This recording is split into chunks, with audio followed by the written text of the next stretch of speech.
We are here and we are ready. Let's begin.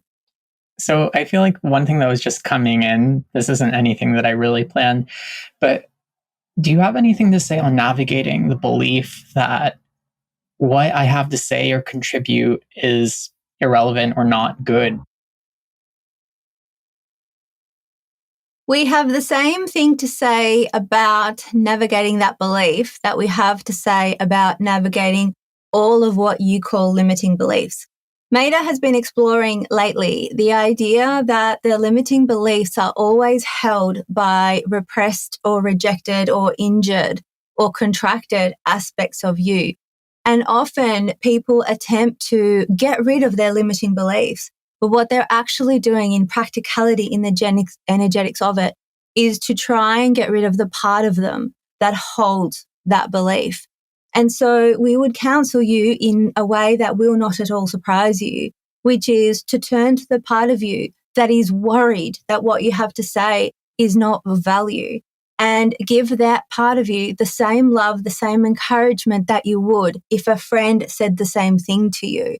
You have aspects of you that can see your own value. And sometimes those aspects respond to the parts of you that doubt your value with a level of rejection and repression.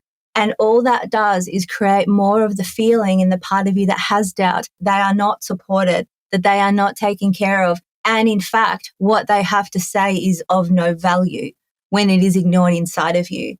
We remind you that your relationship with the external world is a mirror to your relationship in the internal world, and it is in the internal world that your power lies. But your power does not lie in the attempt to control what you perceive to be your negative aspects. That is how many of you attempt to evolve and do your personal development processes. Maida, for example, used to live in that way. And it is a way that comes from self-rejection. It is a feeling of you are not good enough the way you are and you need to be better, become the better version of you. And we wish to remind you that what true expansion is, what true experience of the personal expansion that you consider personal growth is actually a diving deep into the divinity that already exists within you. You do not become more yourself by attempting to cut out parts of you. You become more yourself by integrating the parts of you that you have rejected, and you bring them to wholeness. And as you do that, you start to feel worthy because you are not having aspects of you consistently given the message that they don't matter and that they don't count and that life would be better without them. That is how you navigate all of what you consider limiting beliefs. Wow. Okay. So I guess from there, I guess this next one isn't so much a question, but rather I would just like to, I guess, maybe get a perspective on the saying that's like often said that to live as though you'll die tomorrow. Is that a I don't want to say recommended way to live life, but what are your thoughts on that? The value of that is that it gives you a sense of presence and immediacy of experience. But you will not be surprised to say that it is not really the thing you do, it's the energy that you do it with. So if you're using an idea to guide you, it is not necessarily the idea, it is your interpretation, your personal interpretation of that idea. So if some people hear the idea that they are going to die tomorrow and that is how they should live, they might make decisions that aspects of them may consider reckless if they do not believe that there is going to be a future that needs to be taken care of in this lifetime. And so the lack of attachment, the presence, and the immediacy of experience that statement or that idea could offer you is what is of value. And your own discernment in processing that guidance in terms of practical actions and decisions in your life, your own discernment is a much more clear and reliable source of guidance than external things. External things, even if you consider that we are speaking to you and providing energetic support for you and everybody listening, you can conceive of us as external things. And so what that does inside of you is register with what is present in the energetics of you. So resonance with something is your knowing being activated. resonance of something feels like alignment. And so as you get clearer and clearer with all of the aspects of you, as you minimize your self-rejection and step more and more into self-acceptance and self-encouragement, what you will find is that your wisdom is able to speak to you in much more subtle ways than what is available to you when you are divided and when aspects of you are being rejected. When you reject yourself regularly, you create more and more doubt inside of you, and that makes it difficult for you to follow your intuition. So we invite you to play with anything that you come across, including the contents and energetics being offered by us. Run them through the filter of your own discernment and feel your own knowing. And you will be able to get the same wisdom that we are providing for you in what looks like the external, in the internal world. You are all incredibly wise. You all have the answers inside of you. But as Maida has discovered recently, it is the process of rejecting the aspects of yourself that hold the gold, that hold the answers, that makes you feel as though the answers are not had by you. You cannot reject the aspects of you that hold the answers and expect to receive those same answers, which is why self-acceptance and openness of self creates the level of flow that all of you know deep down should be available for you.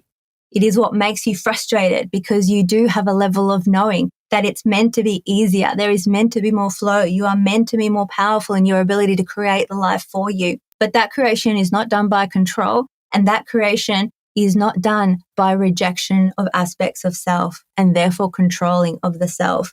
Creation and control are not the same thing, but for many people, they are mired, they are joined, they are entangled. And it is the process of connecting to your wisdom that will allow you to disentangle them so that you, dear one, can follow your knowing, because the resonance of it is so clear and strong to you that there is no room for doubt, not because you have rejected doubt, but because you have integrated the part of you that holds the doubt or held the doubt.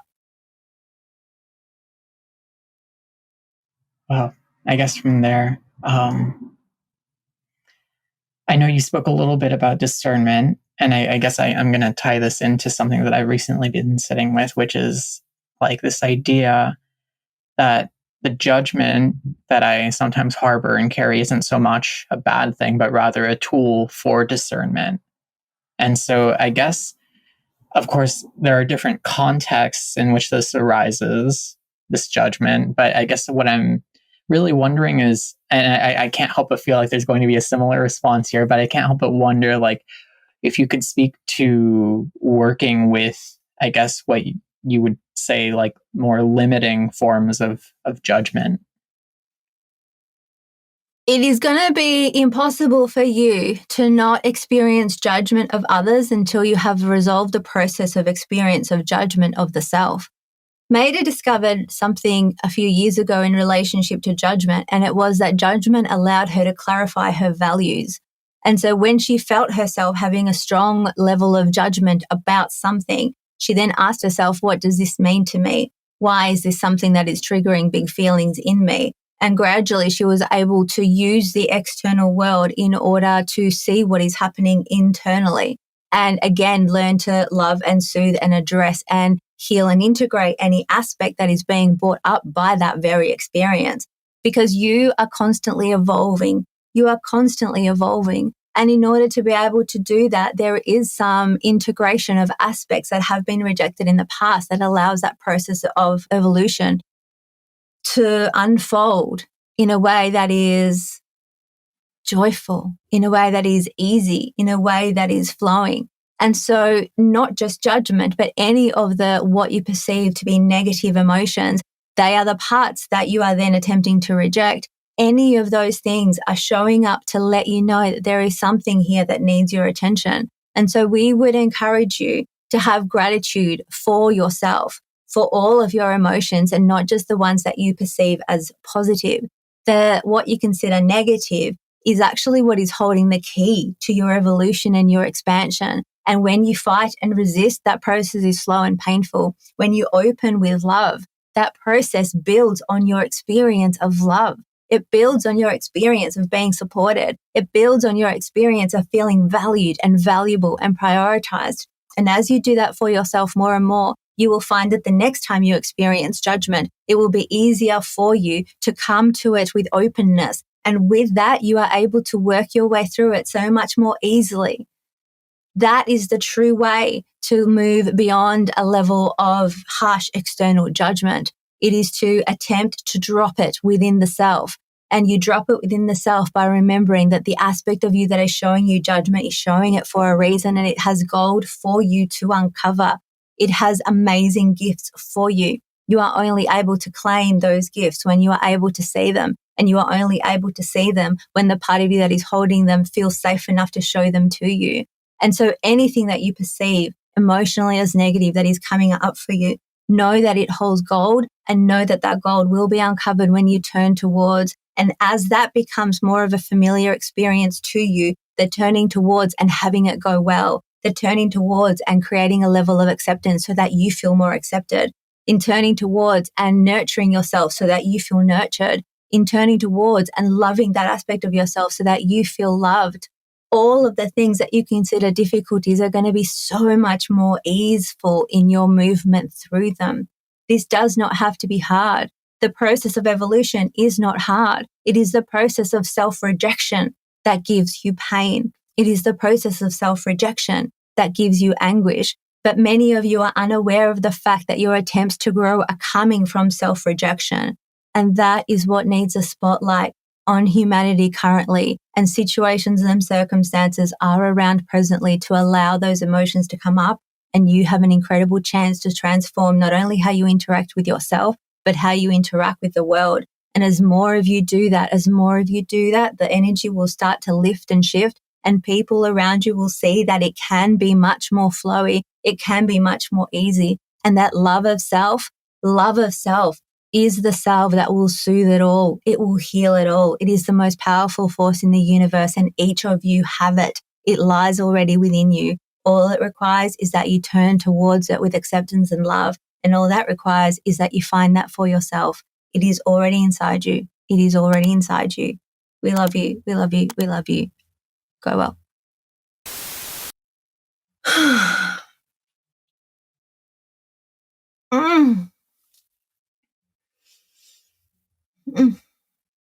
Oh, I'm really far away from the computer. How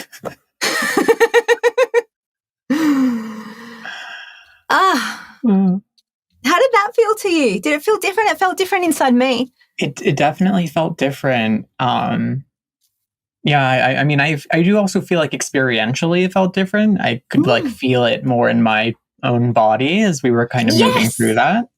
So I was like, this is interesting. It was like in my chest. I was like, oh. So I felt more like a little bit more present. Yeah. That's fantastic. Yeah. So I felt again like it's like I was half of me. I get bigger, and then half of me felt like it was buried under the earth, and half of me was like lifting up to the sky. Like I felt it's the most grounded I've felt when I've channeled before. The most embodied I've felt. Interesting. Yeah. What did you think about what they said and what came through? Yeah, I mean, I think I'm still kind of processing, right? Because there's always these like, it's always deeper than what they say on the surface. But I think with regard to, I think with regard to judgment, it's like these things that like I know these things deep down. I know these things deep down, and it's like, I don't know. It's like it's like there's that conditioned part of me that wants to think that like, oh no, this is just a bad thing. Like you should just reject it. Like this isn't. It's don't even put your time into it. Don't even put your energy. And also that I think that's another thing is that there's so many spiritual people out there that say like, why are you putting your energy into this? Why are you putting your thought into this? You're just manifesting the things that you don't want. And it puts you into this like thought loop. And you're like, am I doing something wrong? Am I fucking up my life? And it's kind of like, it seems like there's just a lot of gaslighting out there. about what people experience internally. Yeah. Yeah, absolutely. I think that there's a lot of confusion. They talked about the confusion around creation and not control. I think there's also a lot of confusion around a lot of things, actually. But in particular, that idea that if you don't feed the negativity, that's how you get to positivity. But what that really does, like at the core of it, is make us ignore all the aspects of us that are scared or that need integration or that need encouragement or that need confidence or that need love. It's the exact opposite result, because then, like, we can't be in wholeness, like we can't be in total alignment if we're trying to pretend that really we feel all the positive thoughts, which we do feel, but pretend that we don't have the other ones. And the whole, like, I was on a call for a membership thing that I'm in a while ago, and it's like there's a mindset person, and they were saying the same thing. Like, they were telling the people to think positive and to imagine it going well, and not don't feed that negativity and don't feed that fear. Just put your energy over here. And I'm like I'm not running it. It's not my place to go, hey, that's it. But like, there's so much of that in the culture. And in like spirituality and all that stuff, there's so much of it in there. And I think it's a fundamental misunderstanding that causes so much pain. Right. Well, and I also, I think on top of that, you also kind of see how, like, at the heart of it, there isn't compassion. Yeah. At the heart of it, there isn't compassion, because you can see how that compassion doesn't carry out to their interactions with the world. And I mean, obviously, if we can't convene with those parts of us, it's like, how can we bring that out to the external world? And like, I go deeper all the time with the stuff they said, but in particular, judgment, right? So if you've decided not to be judgmental, for example, which I did like years ago, if you're going to be not judgmental, then you're judging the part of you that's judgmental. And so by definition, you can't be not judgmental by deciding it, because you're either judging out there or else you're judging in here. And you can't be judging in here without judging out there. So what happens is you judge here, you judge there, and we're pretending we're not doing either of them. Because what happens when you're trying to train yourself to be judgmental is your judgment comes up and they go, oh no, I'm not going to be judgmental. Let's pretend that didn't happen. You know, like, you can't, if that's your impulse, like to decide to not be judgmental is just pretending that it's different than it is. Or talking ourselves out of it, which again, so much of the spiritual stuff that's out there is actually used for self-rejection without people realizing. Like the high ideas about the high vibe and the high perspective, and also like everyone's doing the best they can with what they've got. That's true, right? But if someone really hurts you and you try and superimpose everyone's doing the best they can, wounded people, hurt people, like if you try and put that over the top of your own pain at just being deeply hurt by that person without taking the time to actually be with yourself and have compassion with yourself in that moment, it just creates all of these energetic splits that we're all living with, thinking that we're doing the best for ourselves energetically and spiritually. But like, we're not. It's the opposite. Like, you can get, this is the thing, this is what I want to say, you get to authentic non-judgment by healing the part of you that has judgment. You get to authentic hurt people when you feel your own feeling of pain and you soothe that part of you so that it's no longer in so much anguish. And then you can genuinely get to hurt people instead of pretending, because you know it's a really good idea, pretending that that's how you feel. Right. And there's so much confusion around it. But hopefully not for long. We'll get the message out there. Definitely. Wow.